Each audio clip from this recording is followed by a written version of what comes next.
Inclusive tem alguns crentes no século 21 que pegaram esse costume. Não fazem família, fazem tribo. Eu mesmo tenho 3 filhas, era para ter 4, Jesus levou embora, porque eu sigo os padrões deste texto sagrado. Agora imagine você viver numa época onde a fertilidade era sinal da bênção, onde a fertilidade era sinal do toque da mão de Deus, e a mulher por quem você se apaixonou era completamente estéril. Foi por isso que um homem chamado Eucana, um eframinita, que era apaixonado de corpo, alma e coração por uma jovem donzela chamada Ana, teve que desposar uma segunda mulher chamada Penina, não porque ele a amasse, mas para que a sua madre pudesse ser aberta e ele pudesse ter filhos que viessem a cuidar das suas riquezas e seguisse com o nome da sua família por toda a eternidade e pelas gerações futuras. Pois bem, dada esta explicação histórica, permita-me lhe dizer agora o que eu entendo de negra em uma época triste da igreja do Velho Testamento. Pastor Marco, eu nunca vi esta palavra igreja no Velho Testamento. E como é que o Senhor coloca esta palavra com tanta propriedade assim? Porque eu creio no que a Bíblia diz. A Bíblia diz que todas as sombras, tipos e mistérios dadas a Israel fora transferida à igreja do Senhor Jesus Cristo. Hoje, quando eu prego dentro do âmbito espiritual, eu não estou pregando aqui para catarinenses, nem para brasileiros. Estou pregando aqui para aqueles que herdaram do Senhor uma nova nomenclatura. Eu prego para o novo Israel do Senhor Jesus, para aqueles que ousaram acreditar nas promessas que o primeiro Israel rejeitou.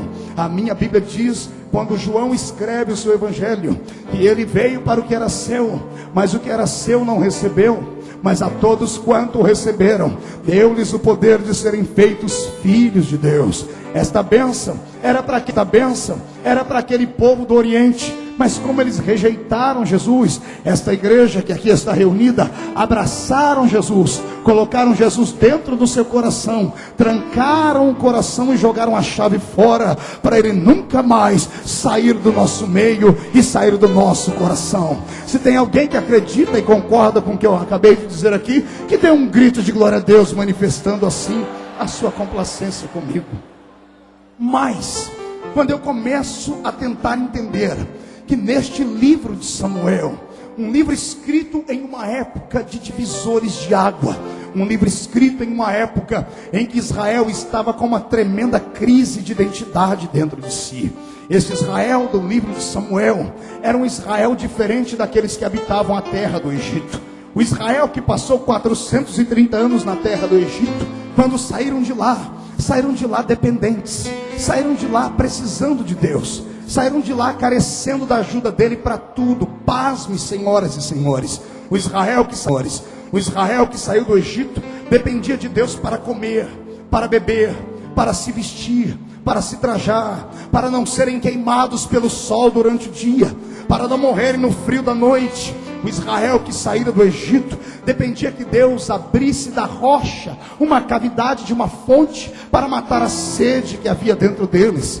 Deus de Israel, quando olhava para o Israel que havia saído do Egito, que estava no meio do deserto, via e ouvia a súplica dos seus filhos, quando estavam cansados de comer uma comida corriqueira como era o maná, e quando eles pediram: Deus, troca o nosso cardápio, muda a nossa gastronomia. O Senhor então abriu o céu e fazia chover na mesa deles codornizes, para que eles comessem então algum tipo de carne assada.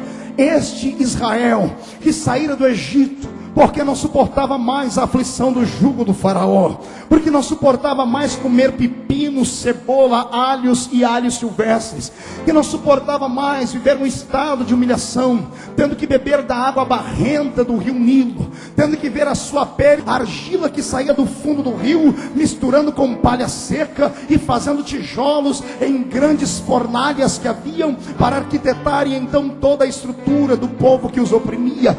Este Israel, que depois de ter orado muito, depois de ter pedido: Deus, ouve a nossa súplica. Quando Deus os arrancou daquela terra, o Senhor esperava que esta nação fosse ser eternamente grata a Ele. O Senhor esperava que o Israel, que dependia dele para tudo dentro do deserto, quando entrasse na terra prometida, tivesse pelo menos um voto de gratidão, tivesse pelo menos uma palavra diária para dizer: Deus, obrigado por ter nos dado uma terra que mana leite e mel.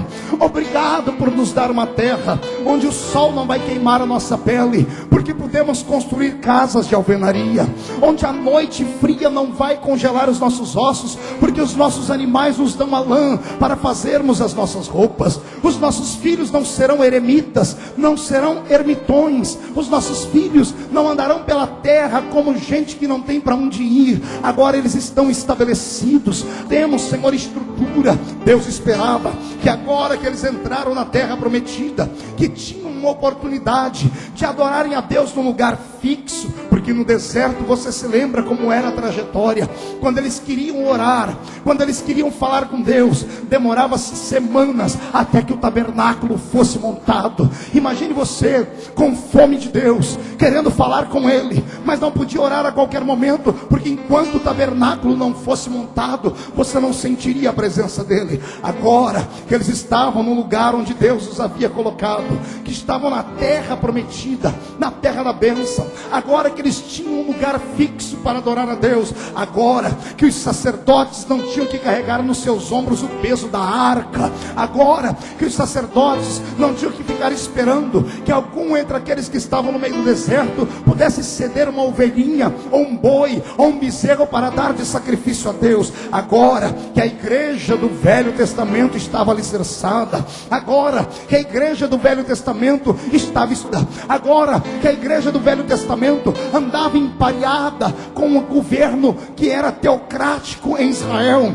agora que o povo tinha um ponto de apoio e contato com Deus, e os sacerdotes não tinham que se esforçar mais, não tinham que carregar mais peso, não tinham que montar e desmontar o tabernáculo, agora que Deus esperava que eles tivessem mais tempo para adorá-lo, foi exatamente aqui que Israel pecou. Foi exatamente aqui que Deus percebeu que a nação de Israel era uma nação que só se aproveitava dos momentos de necessidade. Era como muita gente que a gente conhece, que só chega perto da gente quando está precisando, quando está necessitado, quando precisa de um dinheiro, quando precisa de um carro. É aquele tipo de pessoa que está do nosso lado, e quando você faz por ele 99 coisas boas, ele te aplaude, mas quando você faz uma que ele não gosta, ele risca você do rol de amizades. Quando Deus olha para Israel, Deus percebe que a nação não era grata, que a nação era pecaminosa, que o coração deles, embora tivessem saído de corpo e alma do Egito, os corações ainda estavam apaixonados pelos deuses do Egito, deuses que podiam ser vistos, deuses que podiam ser tocados, mas que não podiam ser sentidos. Israel não se satisfazia com a presença de um Deus invisível, que hora em hora soprava sobre eles a brisa da sua presença e da sua glória. Parece que Israel queria mais, parece que Israel não queria que Deus fosse o Senhor, parece que Israel queria que Deus fosse uma espécie de empregado deles. E eu abro agora um parênteses para começar a falar, não como pregador do evangelho agora, mas como um profeta que vai falar aquilo que a sua alma precisa ouvir. Enquanto prego e olho daqui de cima para algumas pessoas, algumas já até atuaram aqui tocando, cantando, algumas até atuaram já glorificando a Deus, ou cantando num coro como nós todos aqui fizemos. Neste exato momento, enquanto prego, estão com as suas mentes descoladas deste lugar. Alguns estão mascando o seu miserável chiclete. Já observei garotos que estão aqui dentro se abraçando com as suas namoradas, e outras